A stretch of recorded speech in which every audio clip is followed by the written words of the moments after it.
세상 사람들 중에는 복받은 사람들이 많습니다. 어떤 분들은 부자가 되어서 물질의 복을 받은 분이 있고, 어떤 분들은 자식이 잘 된 분들이 있습니다.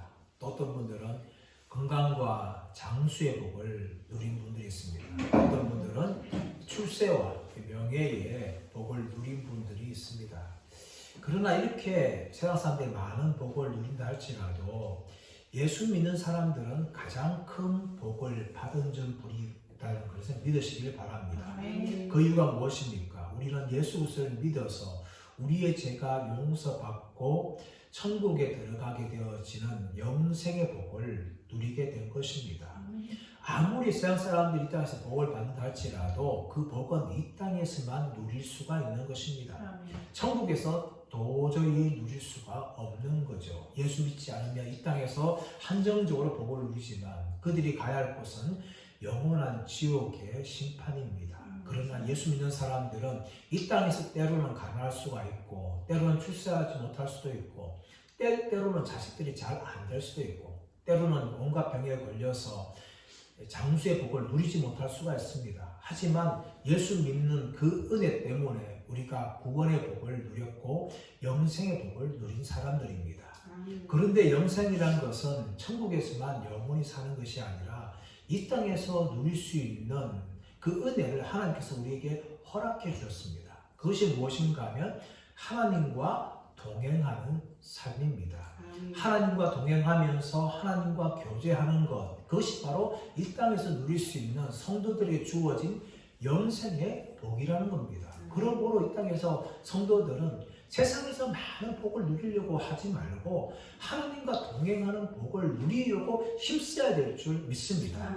오늘 본문에 나오고 있는 노아가 어떤 사람이었습니까? 하나님과 동행한 사람이라고 말합니다. 자, 9절 말씀 보시면 이것이 노아의 조건이라. 노아는 의인이요 당대의 완전한 자라. 그는 하나님과 동행하였으며. 노아가 하나님과 동행한 결과가 무엇입니까? 노아가 의인이고 당대의 완전한 자라고 인정받은 것입니다. 성경은 노아가 의인이며 당대의 완전한 자라 말하고 있지만 이것은 노아가 전혀 죄가 없는 그런 사람이라는 것을 말하지 않습니다. 우리가 앞으로 전개될 사건을 보지만 홍수 심판 후에 노아가 어떻게 합니까? 포도로 술을 만들어 먹고 거하기 취하여서 자기 몸을 핥아먹고 자는, 그로 인하여서 자식들이 망하게 되어지는 그 길을 바로 노아가 열었던 사람이었습니다. 그러므로 노아는 자체적으로 죄가 전혀 없는 의인이 아니라는 거죠. 이것은 하나님 앞에 의롭다 인정받은 것이라는 것입니다. 어떻게 이것이 주어진 겁니까? 우리 8절 말씀 보시면 노아는 하나님께 은혜를 입었더라 라고 이야기합니다. 하나님의 눈 안에서 은혜를 발견하였다. 하나님의 판단으로는 은혜를 발견하였다. 노아가 의인이 된 것은 전적인 하나님의 은혜였고 더 나아가서 이 땅에서 하나님과 동행하는 삶을 살아갔기 때문에 의인으로 인정받았고 또 당대의 완전한 자라고 성경의 평가를 받았던 것입니다. 우리도 마찬가지입니다. 이미 예수 그리스도를 믿음으로 말미암아 우리는 의인이라고 인정받았습니다. 그런데 우리가 의인으로 살기 위해서는 하나님과 동행하는 삶을 살아가야 돼요. 이것이 바로 성도들에게 주어진 복이자 동시에 의무라는 것을 성경은 우리에게 말씀하고 있습니다. 자, 그렇다면 이 하나님과 동행하는 삶을 적극적으로 살아가기 위해서 필요한 것이 무엇입니까? 교회 생활이라는 거예요. 교회 생활을 통해서 우리는 하나님과 동행하는 삶을 또 살아가는 데 있어서 많은 도움을 받을 수가 있는 것입니다. 오늘 본문의 말씀은 하나님께서 노아를 통해서 방주를 지어라 라고 말씀합니다. 이 방주를 지으라 말씀하신 이유가 무엇입니까? 하나님이 이제 노아가 살고 있는 그 당시를 하나님께서 물로 심판하기를 원했다는 겁니다. 그 당시가 얼마나 심각한 상황입니까? 왜 하나님께서 노아 시대를 물로 심판할 수밖에 없었을까요? 오늘 성경 말씀 보시면 나오고 있는데, 자, 10절에서 11절 말씀 보겠습니다. 자, 12절까지 시작. 세 아들을 낳았으니 셈과 함과 야벳이라. 그때에 온 땅이 하나님 앞에 부패하여 포악함이 땅에 가득한지라. 하나님이 보신 적 부패하였으니 이는 땅에서 모든 혈육 있는 자의 행위가 부패함이었다.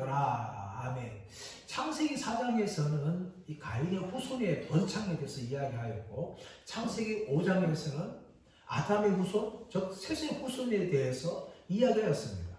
근데 창세기 6장에 들어가면서 하나님의 아들들이 사람의 딸들을 사랑하였고, 그들의 아름다움 보고 결혼함을 통하여서 이제는 하나님의 백성들과 세상 백성들의 구별이 사라졌어요.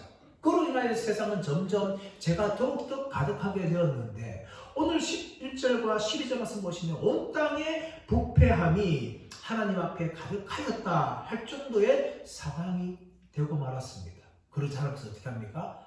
하나님께서 심판을 말씀하십니다. 13절 시작. 하나님 노아에게 이르시되 모든 혈육 있는 자의 포악함이 땅에 가득하므로 그 끝날이 내 앞에 이르렀으니 내가 그들을 땅과 함께 멸하리라. 하나님께서 땅과 함께 모든 인간들을 멸하시겠다 하는 심판의 선언을 합니다. 하나님의 심판에는 두 가지 종류가 있습니다. 하나는 하나님의 지연적인 심판이 있어요. 이것은 적극적으로 심판하는 것이 아니라 오래 두고 기다리며 심판하는 것이고, 또 하나는 적극적인 심판이 하나님의 심판입니다. 성경에 보시면 이 적극적인 심판에 대해서 많은 예화들이 등장하죠. 구약에 보면 우시아 왕이 제사장이 성소에서 분향해야 될 그 분향을 자신이 하려다가 그만 이마에 문둥병이 바라고 말았어요. 그래서 제사장들이 성소에서 우시아 왕을 쫓아내었다는 것입니다. 하나님의 적극적인 심판이죠. 사도행 5장 말씀 가보시면 아나니와 삽비라가 성령을 속인 죄로 인하여서 적극적으로 죽임을 당합니다. 이런 적극적인 심판이 성경에 많은 예들이 나오고 있습니다. 하나님께서 때로는 우리가 죄를 지어도 즉각적으로 심판하지 않고 하나님이 기다려주시는 것이죠. 예수 믿지 않는 사람들이 다 하나님께서 당장 심판해야 되는데 그들에게 죽을 때까지 하나님께서 기회를 주시는 거죠. 마찬가지로 노아 당시에 하나님이 즉각적으로 물로 심판해야 되는데 어떤 시간을 주었습니까? 6장 3절 말씀 가보시면 하나님이 120년 동안 하나님이 기다려주시는 거죠. 기다려주시는 이 110년 동안 노아는 무엇을 만들었습니까? 방주를 만들었어요. 그렇다면 오늘 방주와 교회가 어떤 관계였는지 함께 말씀을 살펴보기 원하는데, 첫 번째로 교회는 바로 구원의 방주라는 것입니다. 우리 14절 말씀 보겠습니다. 14절 시작. 너는 고페로 나무로 너를 위하여 방주를 만들되 그 안에 칸들을 막고 역청을 그 안팎에 칠하라. 하나님이 노아에게 방주를 만들어 말씀하시면서 고페르 나무를 사용하여서 너를 위하여 방주를 만들라. 그리고 그 안에 칸들을 막고 역청을 안팎으로 칠하라. 그렇게 말씀하십니다. 이 고페르 나무, 과거에는 한글 개혁 성경에는 잣나무로 그걸 번역하였는데, 이 고페르 나무는 사실 잣나무가 아니에요. 이 고페르 나무는 사실 어떤 나무인지 정확하게 100% 설명할 수 없지만 송진이 많이 나오는 소나무과의 일종입니다. 이 재질이, 나무의 재질이 단단하고 또 치밀하고 또 내구성이 강하여서 이 성문이라든지 배 같은 것에 많이 사용된 이 나무입니다. 이 나무로 방주를 만들면서 그 안팎에 역청을 칠하는 거예요. 역청. 오늘날 타르, 아스팔트에 사용되는 그 역청을 안팎으로 칠하라.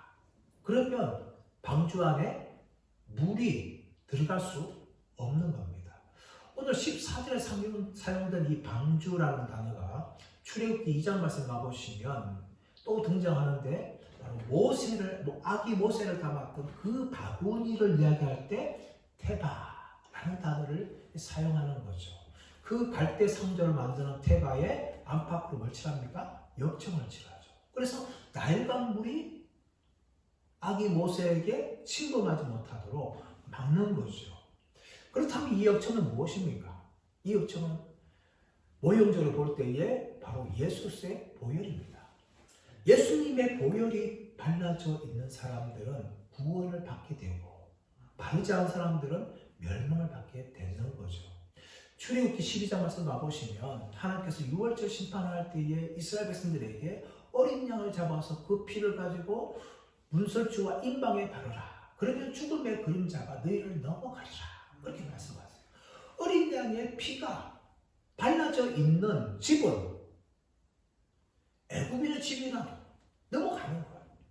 그런데 그 피가 바르지 않으니까 믿지 않았던 애굽 사람들은 다 멸망당한 거예요. 누가 구원받았습니까? 바로 그 피를 발랐던 이스라엘 백성들만이 구원을 받은 거죠. 이스라엘 백성이냐 애굽 백성이 그 중요한 것이 아니라 중요한 것은 어린 양의 보혈이 발라져 있느냐 발라져 않느냐 여기에 달랐다는 것이죠. 오늘 마찬가지입니다. 우리가 얼마나 세상에서 많은 것을 가졌던 또 얼마나 높이 갔던 얼마나 많이 배웠던 이런 게 중요한 게 아니라는 거죠. 우리의 피부색이 까맣거나 하얗거나 이런 게 중요한 것이 아닙니다. 예수를 믿느냐 믿지 않느냐 여기에 따라서 구원을 통한 영생을 얻는가 하면 아니면 심판을 통하여서 영원 멸망을 당하게 되는 거죠. 이 교회가 뭡니까? 교회는 예수 그리스도를 믿는 사람들의 모임이 교회예요. 너네 보는 건물이 아니라 예수님을 믿는 사람들의 모임이 교회라는 겁니다. 그래서 교회 안에 있는 사람들은 교회 건물이 아니라 믿음 안에 있는 사람들은 바로 예수님의 보혈로 인하여서 하나님의 죽음의 심판이 지나가는 이 구원을 얻게 되는 거죠. 방주도 마찬가지입니다. 노아가 고표로 나무로 방주를 만들고 그 안팎을 역청을 칠했어요. 그런데 그 안에 들어간 사람들만 구원을 받는 거죠. 세상에서 많이 가졌던, 세상이 잘 나가던 이런 거 상관없이 방주 안에 들어오기만 하면 구원을 받았듯이 우리가 믿음을 통하여서 예수 그리스도 안에 들어가기만 하면 우리의 형편과 우리의 모양과 상관없이 우리는 구원을 받게 된다는 것입니다. 두 번째로 교회는 하나님이 디자인하시고 하나님이 만드신 것입니다. 15절 16절 말씀드렸습니다. 15절 16절 시작. 내가 만들 방주는 이러하니 그 길이는 300규빗 너비는 50규빗 높이는 30규빗이라 거기에 창을 내고 위에서부터 한 규빗에 내고 거문은 옆으로 내고 상중하 3층으로 할지니라. 아멘. 하나님께서 방주를 만들려고 말하시는데 그 모양과 그 형태, 규모까지 다 알려주십니다. 15절 말씀 보니까 네가 만들 방주는 이러하니 그 길이는 300규빗, 너비는 50규빗, 높이는 30규빗이다 라고 말합니다. 이 규빗이라는 것은 보통 성인의 손끝에서 발꿈치까지 대략 45cm에서 50cm 정도의 길이입니다. 50cm라고 기억할 때에 300규빗은 1500m, 150m에 해당하는 거죠. 그리고 50규빗은 25m, 높이 30규빗은 15m에 해당하는 겁니다. 우리나라 축구 경기장이 100m라 하면은 축구 경기장의 1.5배 정도의 길이를 갖고 있어요. 그리고 15m, 높이 15m는 아파트 한 5층 정도의 규모입니다. 근데 이 규모가요, 이 크기가 안에 넓이가 45,000 평방미터가 되고 톤수로 하면 14,000톤 정도의 되는 규모의 어마어마한 큰 모양입니다. 그런데 이것은 배가 아니라 상자예요. 상자. 배가 아니라 상자라는 거죠. 이 안에 현존하는 동물들의 생물들 보면 12만 8,250마리 정도 되는데 이 방주 안에 들어갈 수 있는 것은 4만 5천 마리 밖에 되지 않아요. 그러니까 공주가 넓어가지고 아무리 많은 생물들이 들어가도 방주는 남게 되어 있습니다. 그 정도의 규모이죠. 이런 규모를 하나님께서 만들려고 하면서 16절 보면 거기에 창을 내되 위에서부터 한 규빗을 내고 거문은 옆으로 내고 상중하 3층으로 하라. 그렇게 하나님께서 밖의 모양까지 다 말씀하십니다. 이것을 보면은 방주는 노아의 머리에 나온 것이 아니라 하나님의 지시에 의해서 하나님께서 디자인하신 것이 이 방주라는 것을 알 수가 있습니다. 교회도 마찬가지입니다. 교회의 시작은 사람들이 시작한 것이 아니에요. 이스라엘 백성들을 애굽에서 불러내서 가나안 땅에 들어가심을 통하여서 구약 교회가 만들어졌어요. 구약 교회. 그리고 신약에서는 오순절 성령 강림을 통하여서 신약 교회가 태동하였죠. 우리나라 같은 경우에는 미국이나 영국이나 호주 선교사들 들어와서 처음에 가정집에서 작게 시작하죠. 사람들이 많이 모이니까 이제는 좀 더 넓은 게 필요하니까 그 마을마다 힘있고 돈 있는 양반들 집에서 그렇게 모이기 시작했습니다. 그러다 그것도 부족하니까 교회 건물을 아예 따로 지은 것이죠. 그런데 이슬람이라든지 또 저 공산국가 중국이나 북한 같은 경우는 교회 건물을 짓지 못하는 거죠. 그러다 다 잡혀가는 거죠. 어떻게 합니까? 지하로 들어가는 거죠. 지하로. 그래서 지하 교회가 생기는 거죠. 로마 시대 때는 바퀴를 피하여서 지하 동굴에 들어가가지고 지하 때로는 막 엄청난 길이로 들어가는 거죠. 들어가가지고 평생 동안 거기서 신앙생활 하다가 죽는 분도 있었습니다. 바퀴를 피하여서 지하로 들어가는 거죠. 그러므로 교회라는 것은 눈에 보이는 건물이 아니라는 겁니다. 건물이 아니라 이 성도들의 모임이 교회라는 거죠. 교회 건물이 어떤 형편이든 간에 지하든지 간에 상가라든지 간에 뭐 큰 건물이라든지 이런 상관없이 성도들이 믿음으로 하나 되어서 예배드리는 것이라면 그 어느 것도 다 교회가 될 수가 있는 것입니다. 근데 이 방주의 이 형식을 보게 되어지면 무엇이 없는가 하면 이 방주를 조정하는 키가 없는 거죠. 키. 운전대가 없다는 거예요. 키가 있어야 배죠. 근데 방주는 키가 없어요. 그러므로 방주는 배가 아니라 큰 나무 상자입니다. 큰 나무 상자에 키가 없다는 것은 무엇을 말하는 겁니까? 바로 이 방주는 하나님의 뜻이 온전히 임해야 된다는 걸 이야기합니다. 오늘날 교회에서 어떤 일을 결정할 때에 뭐 당회도 있고 재직회도 있고 공동회도 있습니다. 그래서 사람들이 의견을 모아가지고 어떤 일을 결정을 합니다. 근데 제일 중요한 거는 이렇게 결정한다 할지라도 충분히 기도하여서 사람의 뜻으로만 그치는 것이 아니라 하나님 뜻으로 결정해야 돼요. 어떤 힘 있는 장로의 목소리가 큰다든지 또 어떤 이렇게 교회에서 오랫동안 신앙생활을 하면서 뼈대가 굵은 그런 가문을 가지고 있는 집안의 목소리라든지 이런 것들이 좌우되는 것이 아니라 정말 하나님 뜻이 온전하게 세워지고 그 하나님 뜻을 따라갈 수 있는 교회가 되어야 돼요. 그런데 오늘날 안타깝게 교회는 그렇지 못하는 봅니다. 하나님 뜻이 서는 것이 아니라 사람의 뜻대로 교회가 움직이는 경우가 얼마나 많은지 몰라요. 더 나아가서 교회는 뭡니까? 하나님의 인도를 받아야 돼요. 이 교회가 성도들의 모임이고 또 우리 각자 한 명이 다 교회예요.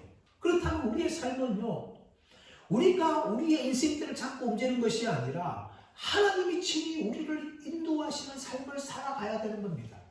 오늘날 자동차가 굉장히 많이 발전합니다. 보통 다 자동차가 핸들 있죠? 근데 요즘 새로 나온 정말 최첨단 차들은요, 아예 핸들이 없어요. 핸들이 없어야 사람이 차를 운전하는 것이 아니라 그 안에 AI 장치가 차를 운전해 가요. 모든 상황을 대처합니다. 여러분, 이렇게 과학문명이 발전한 이 시대에 그랬는데 하나님이 못할 것이 무엇이 있습니까? 하나님이 교회를 인도하시고 또 교회의 구성요소가 되는 우리 각자 개인인 교회들을 하나님이 인도하시는 거예요. 이 인도를 받기 위해서 우리가 해야 하는 일이 무엇인가 하면 오랫동안 하나님 앞에 무릎을 꿇고 하나님 앞에 기도하는 겁니다. 예수님께서 내 집은 만민이 기도하는 집이다 라고 이야기하신 거예요. 그것이 다 교회예요. 그렇다면 각자 교회가 되는 우리들이 해야 할 일은 무엇입니까? 하나님의 인도를 받기 위해서 우리는 매일매일 기도하면서 하나님 뜻을 구하고 하나님의 인도를 쫓아가야 돼요. 그것이 바로 교회의 모습이라는 겁니다. 세 번째, 교회는 어떤 곳입니까? 다양한 사람들이 모이는 곳이 교회입니다. 우리 18절에서 20절 말씀 시작. 그러나 너와는 내가 언약을 세우리니 너는 내 아들들과 내 아내와 내 며느리들과 함께 방주로 들어가고 혈육 있는 모든 생물을 너는 각기 암수 한 쌍씩 방주로 이끌어들여 너와 함께 생명을 보존하게 하되 새가 그 종류대로 가축이 그 종류대로 땅에 기는 모든 것이 그 종류대로 각기 둘씩 내게로 나아오리니 그 생명을 보존하게 하라. 하나님께서 노아에게 이제 방주를 지은 후에 너와 내 가족들이 들어가라. 당연한 거죠. 그런데 하나님께서 19절 말씀 보시면 효력 있는 모든 생물을 너는 각기 암수 한 쌍씩 방주로 있거든요. 너와 함께 생명을 보존하게 하되 새가 그 종류대로 가축이 그 종류대로 땅에 기는 모든 것이 그 종류대로 각기 둘씩 내게로 나오리니 그 생명을 보존하게 하라. 하나님께서 노아와 그 가족들만 들어가게 하는 것이 아니라 이곳에 이 땅에 숨을 쉬고 있는 모든 생물들을 암수 한 쌍씩 들어가게 하라. 근데 7절 말씀 가보시면 좀 더 구체적으로 나오는데 정결한 짐승은 암수 7쌍씩, 부정한 짐승은 암수 2쌍씩 그렇게 넣으라는 거예요. 노아와 그 가족뿐만 아니라 온갖 다양한 동물들이 그 안에 존재했다는 거죠. 교회는 어떤 곳입니까? 교회는 바로 방주 안에 있는 노아와 가족들과 그 동물들처럼 온갖 다양한 사람들이 모이는 곳이 교회입니다. 어떤 특정한 지역이라든지 특정한 사람들만 모이는 것은 온전한 교회가 아니에요. 근데 사실상 오늘날 교회를 보게 되어지면 안타까움이 무엇인가 하면 특정 지역의 사람들이나 특정 단체의 사람들이 모이는 곳이 정말 많습니다. 강남에 있는 교회들은 대부분 다 부유한 사람들이 그렇게 모이죠. 또 시골에는 대부분 다 가난한 사람들이 모입니다. 그뿐만 아니라 어느 지역은요 경상도 사람들이 대부분인 교회가 있고 또 어떤 교회는 전라도 사람들이 90%가 넘는 그런 교회들이 있어요. 그뿐만 아니라 우리나라뿐만 아니라 미국도 마찬가지입니다. 어떤 교회는 백인들 중상층 이상 사람들만 모이는 교회가 있는가 하면 어떤 교회는 아예 흑인들이나 아니면 가난한 히스패닉 사람들이 그렇게 살고 있는 그런 교회들이 있어요. 제가 미국 교회 가봤는데 같은 시카고 아니라도 같은 지역 아니라도 어떤 교회는 대부분 다 백인들이고 또 굉장히 부유한 그런 사람들이 있는가 하면 어떤 교회는 흑인들이고 또 가난한 중남미 사람들이 모이는 교회가 있었어요.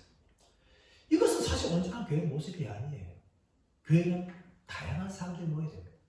가난한 사람이든 부자든 또 흑인이든 백인이든 배운 사람이든 못 배운 사람이든 이거 상관없이 다양한 사람들이 모여야 하는 것이 바로 교회입니다. 오래된 영화가 있죠. 어떤 흑인이 가난한 시골에 사는 흑인이 도시로 올라왔습니다. 휴일이 돼서 예배를 드리고 왔는데 백인 교회를 갔어요. 그런데 그 입구에서부터 차는데요. 당신은 흑인이기 때문에 이 교회에 들어올 수 없습니다.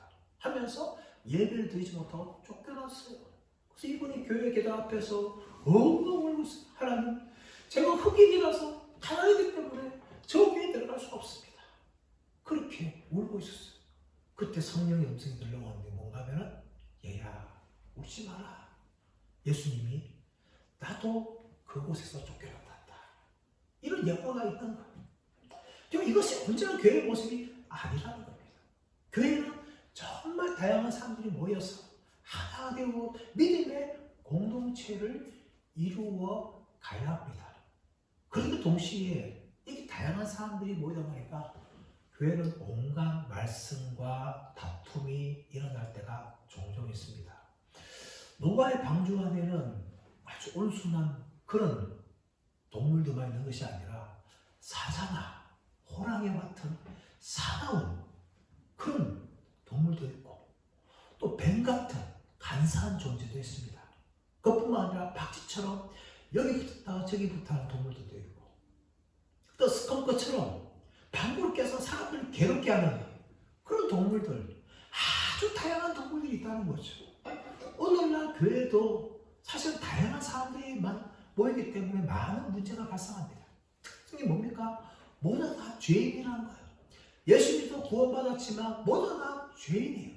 아담의 본성을 가지고 있기 때문에 교회 안에서 자기 소리를 내고 또 자기 마음이 안 들면 불평하고 또 자기 고집대로 교회를 하려고 하고 이러다 보니까 교회가 늘 시끄러울 수가 있는 거예요. 이게 교회의 모습이라는 겁니다. 완전히 성화게 하고 영화된 사람들이 아니라 여전히 아담의 본성을 가지고 있는 사람들이 모이기 때문에 교회는 늘 불안하고 교회는 늘 시끄러울 수가 있는 겁니다. 더 나아가서 이 교회는 뭐 어떤 곳입니까? 바로 생명 양식이 있는 곳입니다. 21절에서 볼까요? 21절 시작. 너는 먹을 모든 양식을 내게로 가져다가 저축하라. 이것이 너와 그들의 먹을 것이 되리라. 하나님께서는 노아에게 동물들만 쓰지 말고 먹을 것을 모든 양식을 저축하라. 그래서 너와 그들, 노아의 뿐만 아니라 짐승들도 먹게 될 것이다. 여러분, 이것은 무엇을 말하고 있습니까? 우리가 예수 그리스도 안에서 믿음 안에 있을 때에 하나님께서는 우리의 인생을 책임지신다는 것을 믿으시기 바랍니다. 하나님은 그 백성들을요 책임지세요. 예수님 무슨 말씀 하십니까? 들에 있는 백합 바라봐라. 하늘이 공중에 나는 새들을 보아라. 천국 계시들 먹이고 입히지 않느냐? 하물며 너희 바보냐? 예수님이 그렇게 말씀하셨어요. 우리가 예수님 말미암아 하나님을 아버지로 삼게 되어지면 그 아버지께서 우리에게 필요한 것을 공급하여 주시고 우리의 인생을 책임지신다는 겁니다. 이 믿음을 가지고 있는 사람들은요 어떤 일이 발생하도 불안하지 않아요. 불안하지 않습니다. 이 믿음이 없기 때문에 불안하고 염려하는 거죠. 하나님 내 인생을 책임지시고 천국 갈 때가 인도하신다. 이 믿음만 있는 사람들은요 내적으로는 평안을 누리게 되어지고 또 외적으로는 하나님의 공급하심과 하나님의 인도하심을 받게 된다는 겁니다. 더 나아가서 교회는 어떤 곳이 되는가 하면 바로 생명 말씀으로 풍성한 교회가 되어야 돼요. 세상에서 어떻게 말씀을 듣겠어요? 교회에서 말씀을 듣는 거죠. 물론 개인적으로 우리가 요즘에도 유튜브도 있고 또 개인적 성경도 있지만 또 개인적으로 또 많이 공부하시는 제가 열리죠. 하지만 하나님께서는 교회를 통해서 성도들에게 생명 양식을 세우기 위해서 주기 위해서 세운 곳이 바로 교회입니다. 그래서 키프리안이라는 초대 교부는 하나님이 우리 아버지라면 교회는 우리의 어머니다. 그렇게 말을 한 거예요. 교회를 통해 성도들이 말씀을 듣고 말씀을 통하여 신앙이 자라야 된다는 거죠. 그래서 교회 안에 무엇이 풍성해야 되는가 하면 말씀이 풍성해야 돼요. 다양한 프로그램도 있어야 되고 뭐 할 수 있지만 그건 교회 본질이 아니에요. 교회는 생명 양식 창고가 되어서 교회 와서 예배 드릴 때마다 강단 흘러나오는 말씀을 통하여 성도들이 영적으로 배불러지게 되고 더 나아가서 영적으로 성장이 이루어져야 되는 거예요. 그것이 온전한 교회 모습이어야 돼요. 그것을 위해서 성도들은 목회자가 말씀을 바르게 준비하고 또 설교를 준비할 수 있도록 기도해야 되고 물심양으로 지원해야 됩니다. 그것이 바로 성도들의 의무예요. 왜냐하면 그것을 통해 성도들이 복을 받는 거예요. 말씀이 강단에서 가난하게 되어지면 성도들이 영적으로 가난할 수밖에 없어요. 그럼 강단이 풍성하게 되어지면 말씀을 통한 성도들이 영적으로 풍성하게 되어지고 신앙의 성장이 이루어지는 거죠. 그것을 위해 성도들은 기도해야 됩니다. 하나님 강단이 영적으로 풍성하게 해 주옵소서. 이것이 바로 성도들이 기도해야 될 것이라는 겁니다. 사랑하는 여러분, 오늘날 교회는 바로 이 생명 양식이 풍성해서 그 어디에서 영적인 갈급함을 채울 수 없는 성도들이 교회로 오게 되어지면 자신의 영적인 갈급함을 풍성하게 경험할 수 있는 그런 교회가 될 수 있도록 우리가 기도해야 될 줄 믿습니다. 우리 예수님교회뿐만 아니라 이 땅에 있는 모든 교회들이 바로 하나님의 생명 양식이 차고 넘치는 교회가 되어져서 다시 한번 교회가 영광스럽게 되어지고 또 세상을 변화시킬 수 있고 세상을 구원할 수 있는 구원의 방주가 될 수 있도록 우리 모두가 다 기도하며 교회를 향하여서 충성하는 분들 되시기를 예수님의 이름으로 축원합니다.